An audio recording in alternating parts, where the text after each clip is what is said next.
সামনেই second summative পরীক্ষা। তোমাদের অঙ্কের প্রিপারেশান যাতে আরও ভালো হয় তার জন্য নিয়ে এসেছি আজকে পাটিগণিতের সাজেশান ভিডিও। এই সাজেশান ভিডিওতে আমরা পুরো পাটিগণিত ক্লাস 10-এর কভার করে নেব, যেখানে তোমাদের সেকেন্ড সামেটিভের যে চ্যাপ্টারগুলো সেগুলোও কভার করা থাকবে, যাতে পুরো ভিডিওটা মাধ্যমিকের সাজেশান হিসেবেও তোমরা নিতে পারো, আবার সেটাকে সেকেন্ড সামেটিভের সাজেশান হিসেবেও নিতে পারো। তোমাদের আজকের ভিডিওতে যে অঙ্কগুলো আমি দাগ দিয়ে দিব সেই অঙ্কগুলো তোমরা করলে তোমাদের মাধ্যমিকেও কমন পাবে এবং সেকেন্ড সামেটিভের পরীক্ষাতেও তোমাদের কমন পাওয়ার চান্স কিন্তু অনেকটাই বেশি। তোমরা সবাই খাতা পেন নিয়ে বসো এবং বই খুলে এই অঙ্কগুলো একটু দাগ দিয়ে। কোন অঙ্ক তোমরা সবার প্রথমে দেখবে সেটা হচ্ছে কোষে দেখি 2-এর প্রয়োগ নাম্বার হচ্ছে কত? 25 নাম্বার। এই প্রয়োগের মতোই একটা অঙ্ক তোমরা কোষে দেখিতে দেখতে পাবে, সেটা হচ্ছে কোষে দেখির 13 নম্বর অঙ্ক। হুবহু একই ধরনের অঙ্ক, শুধু সংখ্যাটা আলাদা থাকবে। এর পরের যে অঙ্কটা তোমরা দাগ দিবে সেটা হচ্ছে প্রয়োগ 27-এরটা। 26-এরটা তো একই ধরনের অঙ্ক, 25 করলে তোমাদের 26 হয়ে যাবে। প্রয়োগ 27-এরটা দাগ দিয়ে নাও, ঠিক আছে? এই অঙ্কের মধ্যেও তোমরা কোষে দেখির মধ্যে একটা দেখতে পাবে। এর পরবর্তীতে তোমরা দাগ দিয়ে নাও প্রয়োগ 28। এই চ্যাপ্টারে প্রয়োগ কম বেশি সবগুলো ইম্পর্টেন্ট, মানে যেখান থেকে শুরু করলাম প্রয়োগ থেকে, তার আগের যে প্রয়োগগুলো করে দেওয়া আছে সেগুলো অতটাও ইম্পর্টেন্ট নাই। তোমরা এমনি সেগুলো একটু দেখবো মনে করলে দেখতে পারো। তাছাড়া যেখান থেকে আমি প্রয়োগ বলে দিচ্ছি এইটুকু প্রয়োগ করলেই তোমাদের যথেষ্ট। এর পরের যে প্রয়োগটা দেখবে সেটা হচ্ছে প্রয়োগ 29। এটাও তোমাদেরকে দেখতে হবে। এই অঙ্কের মতো তোমরা কোষে দেখিতেও দেখতে পাবে, তাহলে এই অঙ্কটা একটু দাগ দিয়ে নেবে। এর পরবর্তী যেটা আছে সেটা হচ্ছে প্রয়োগ 30, যেটা আগের অঙ্কটার মতোই, এটা তোমরা দাগ দিয়ে নিতে পারো। মাসিক সঞ্চয় প্রকল্পে দুটো অঙ্ক আছে, একটা হচ্ছে মাসে 100 টাকা করে জমা, আর একটা হচ্ছে মাসে 1000 টাকা করে জমা, ঠিক আছে? তোমরা এই অঙ্ক দুটোও দাগ দিয়ে নেবে। তারপরের ভীষণ দুটো ইম্পর্টেন্ট অঙ্ক হচ্ছে প্রয়োগ 33 আর একটা প্রয়োগ হচ্ছে 34। এই প্রয়োগ 33 আর প্রয়োগ 34 এই দুটো অঙ্ক কেন দাগ দিবে? তার কারণ এই দুটো অঙ্কতে একটা অঙ্কতে সময় একই দেওয়া আছে, সুদের হার আলাদা দেওয়া আছে, বছরের শেষে মোট সুদ সমান বলে দেওয়া আছে দুটোতেই। আর একটা অঙ্কে কি দেওয়া আছে? সুদের হার সমান, কিন্তু প্রত্যেকটা মানে ব্যাংকে আলাদা আলাদা সময়ের জন্য মানে টাকাটা জমা দেওয়া আছে। দুটো অঙ্ক হুবহু একই ধরনের, শুধু একটার ক্ষেত্রে সময় আলাদা, একটার ক্ষেত্রে সুদের হার আলাদা। এই দুটো অঙ্ক তোমরা দাগ দিয়ে। প্রয়োগের মোটামুটি আমরা যেখান থেকে শুরু করলাম সেখান থেকে প্রয়োগ 34 পর্যন্ত প্রত্যেকটা প্রয়োগই ইম্পর্টেন্ট প্রয়োগ। এর পরবর্তীতে যে আমরা কোষে দেখিতে যেগুলো দাগ দিব সেই অঙ্কগুলো একটু দেখে নাও। কোষে দেখির আমাদের সবগুলো করার প্রয়োজন নেই, যেটা সবার প্রথম করবে সেটা হচ্ছে 8 নাম্বার অঙ্ক। এই 8 নাম্বার প্রয়োগটা মানে কোষে দেখির অঙ্কটা তোমরা একটু দাগ দিয়ে নাও। এরপরে যেটা করবে সেটা হচ্ছে কোষে দেখির 13 নম্বর অঙ্ক। এই 13 নম্বর অঙ্কটা ওই যেটা প্রয়োগের অঙ্ক আমরা একটু আগেই বললাম সেই অঙ্কের মতোই একটা অঙ্ক, তাহলে ওই অঙ্কটা করলে এই অঙ্কটা পেরে যাবে। এরপরে 14 নম্বর অঙ্কটা দাগ দিয়ে নাও। তারপরের অঙ্ক যেটা দাগ দেবে সেটা হচ্ছে 15 বাদ দিয়ে 16 নম্বর অঙ্ক দাগ দাও। 16-র পরে 17 হচ্ছে একই ধরনের অঙ্ক, দাগ দেওয়ার প্রয়োজন নেই। 16 বা 17 যে কোনো একটা করলেই হবে। 18, 19, 20 এই তিনটে অঙ্কই তোমাদেরকে দাগ দিয়ে নিতে হবে। তাহলে এই হচ্ছে তোমাদের কোষে দেখির বড় অঙ্কের সাজেশান। ছোট অঙ্কের মধ্যে তোমরা যেগুলো করবে সেটা হচ্ছে এখান থেকে এই যে 3 নম্বর যেটা সেটা হচ্ছে 2026-এ চলে এসছে, এই অঙ্কটা তোমরা বাদ দিতে পারো। বাদ বাকি এখানকার 4 আর 5 হচ্ছে সব থেকে ইম্পর্টেন্ট প্রয়োগ, মানে সব থেকে ইম্পর্টেন্ট ছোটো প্রশ্ন এমসিকিউ। তারপরে বাকিগুলো তোমরা একবার করে চোখ বুলিয়ে নেবে। এরপরে তোমরা দাগ দেবে হচ্ছে সি এর 3 নম্বর অঙ্কটা, আর এখান থেকে দাগ দেবে হচ্ছে 22-এর 2 নম্বর, 3 নম্বর। এই দুটো অঙ্ক হচ্ছে ইম্পর্টেন্ট অঙ্ক। এই হচ্ছে তোমাদের মোটের উপর কোষে দেখি 2 থেকে। এরপরে শুরু করছি হচ্ছে তোমাদের জন্য কোষে দেখি 6-এর যে সমস্ত অঙ্কগুলো আছে তার মধ্যে ইম্পর্টেন্ট অঙ্কগুলো। ইম্পর্টেন্ট অঙ্কের প্রথম যে অঙ্কটা তোমরা দাগ দেবে সেটা হচ্ছে কোষে দেখি 6-এর প্রয়োগ নাম্বার 18। আগের দুটো যে প্রয়োগ আমাদের এখানে বোর্ডে দেখতে পেলে সেই দুটো করার প্রয়োজন নেই, তোমরা এখান থেকে শুধু দাগ দেবে প্রয়োগ 18। এই একটা অঙ্ক দাগ দেবে।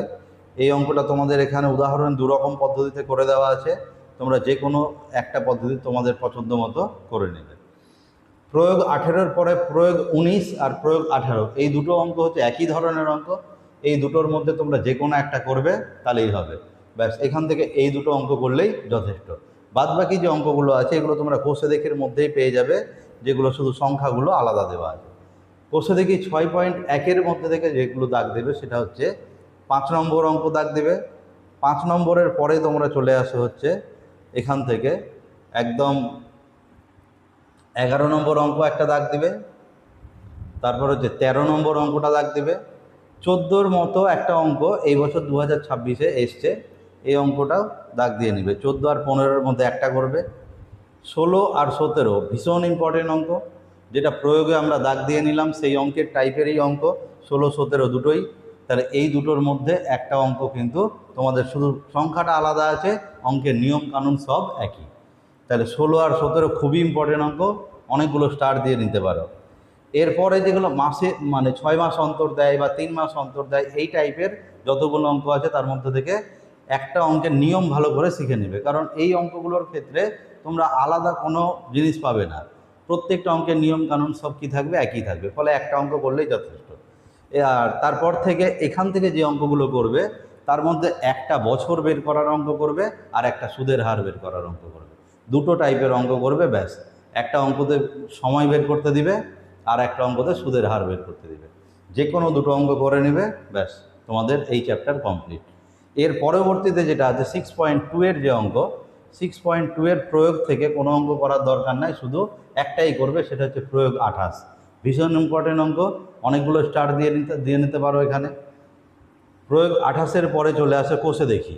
কোষে দেখিতে তোমরা সবার প্রথম যে অঙ্কটা করবে সেটা হচ্ছে 4 নাম্বার অঙ্ক আর হচ্ছে 5 নাম্বার অঙ্ক, এই দুটো অঙ্ক করবে। তারপরে এখান থেকে করবে হচ্ছে একদম 10 নম্বর অঙ্ক, তারপরে এখান থেকে করবে হচ্ছে ব্যাস 15 নম্বর অঙ্ক। এই কটা অঙ্ক করলেই এখান থেকে যথেষ্ট। বাদ বাকি অঙ্কগুলোর নিয়ম কানুন সব একই, তোমরা অন্যান্য অঙ্কগুলো একবার করে একটু চোখ বুলিয়ে নিতে পারো, আর এই কটা অঙ্ক ভালো করে প্র্যাকটিস করবে, তাহলেই যথেষ্ট। তাহলে 6.2 থেকে মোটের উপর 4টা থেকে 5টা অঙ্ক করলেই তোমাদের যথেষ্ট। এরপরে চলে আসো তোমাদের এমসিকিউ। এমসিকিউতে এখানে যে অঙ্কটা করবে সেটা হচ্ছে 3 নম্বর আর 4 নম্বর, এই দুটো অঙ্ক করবে। 5 নম্বর অঙ্ক ভীষণ ইম্পর্টেন্ট অঙ্ক, সেখান থেকে করবে। আর 17-র যে অঙ্ক করবে সেটা হচ্ছে 17-র 1 নম্বর অঙ্কটা হচ্ছে আগেই করে নিয়েছো, যেটা 100 আর 121 দিয়ে যে অঙ্কটা সেটার মতোই। 17-র 1 করবে, 17-র 2 করবে, 17-র 3 করবে, ব্যাস এই কটা অঙ্ক করলে এখানে যথেষ্ট। এর পরবর্তীতে আমরা যেটা করব সেটা হচ্ছে কোষে দেখি 14 অংশীদারি কারবার চ্যাপ্টারের অঙ্ক। অংশীদারি কারবারের যে প্রয়োগগুলো আছে তার মধ্যে থেকে যে অঙ্কটা দেখবে সেটা হচ্ছে এটা 9টা একবারে একটু দেখবে তাহলেই হবে, এটা অতটা ইম্পর্টেন্ট অঙ্ক নয়। যেটা ইম্পর্টেন্ট অঙ্ক সব থেকে সেটা হচ্ছে এখানে প্রয়োগ 11 আর প্রয়োগ 10, এই দুটো অঙ্ক তোমরা কোশ্চেন ব্যাংকে অনেকবার দেখতে পাবে। তার মধ্যে প্রয়োগ 11 হচ্ছে ভীষণ ইম্পর্টেন্ট অঙ্ক, খুবই ইম্পর্টেন্ট অঙ্ক, তোমরা অনেকগুলো স্টার দিয়ে রাখতে পারো। কোষে দেখির মধ্যে থেকে যে অঙ্কগুলো করবে সেটা হচ্ছে 5 নম্বর অঙ্কটা করবে, তারপরে এখান থেকে 8 নাম্বার অঙ্কটা করবে, 10 নম্বর করবে, 11 নম্বর করবে, 12 করবে, আর হচ্ছে 14 করবে, ব্যাস এইটুকু অঙ্ক করলেই তোমাদের কোষে দেখি 14 কমপ্লিট। এর পরবর্তীতে যে অঙ্কগুলো করবে সেটা হচ্ছে এমসিকিউ-এর মধ্যে থেকে, সেটা হচ্ছে এখানকার এই 4 নাম্বার অঙ্কটা করবে, তারপরে হচ্ছে এখানকার 5 নাম্বার অঙ্কটা করবে, বিয়ের 2 নাম্বার অঙ্ক করবে, 17-র হচ্ছে 1 নাম্বার করবে, 2 নাম্বার করবে, 3 নাম্বার ভীষণ ইম্পর্টেন্ট অঙ্ক, আর হচ্ছে 4 নাম্বার করবে, ব্যাস এইটুকু অঙ্ক করলেই তোমাদের কোষে দেখি 14 কমপ্লিট। তোমরা ভিডিওটা পজ করে একটু রিপিট করে দেখে নিবে, কোন কোন প্রশ্নের নাম্বারগুলো বলে দিলাম। একটু তাড়াতাড়ি হলো ভিডিওটা, তোমরা পুরো ভিডিওটা মনোযোগ সহকারে দেখে কোন কোন অঙ্ক বললাম একটু বইয়ে নোট করে নাও। তাহলে তোমাদের এই হচ্ছে আজকের পাটিগণিতের সাজেশান। আশা করি এই সাজেশানের বাইরে তোমাদের মানে কোনো প্রশ্ন তোমরা পাবে না। ভীষণ ইম্পর্টেন্ট যে অঙ্কগুলো সেগুলোই দাগ দিয়ে দিলাম। এটা তোমরা সেকেন্ড সামেটিভের সাজেশান হিসাবেও নিতে পারো, আবার মাধ্যমিকের সাজেশান হিসাবেও নিতে পারো। আজকের ভিডিও এখানেই শেষ করছি। তোমরা সকলে ভালো থেকো এবং সুস্থ থেকো।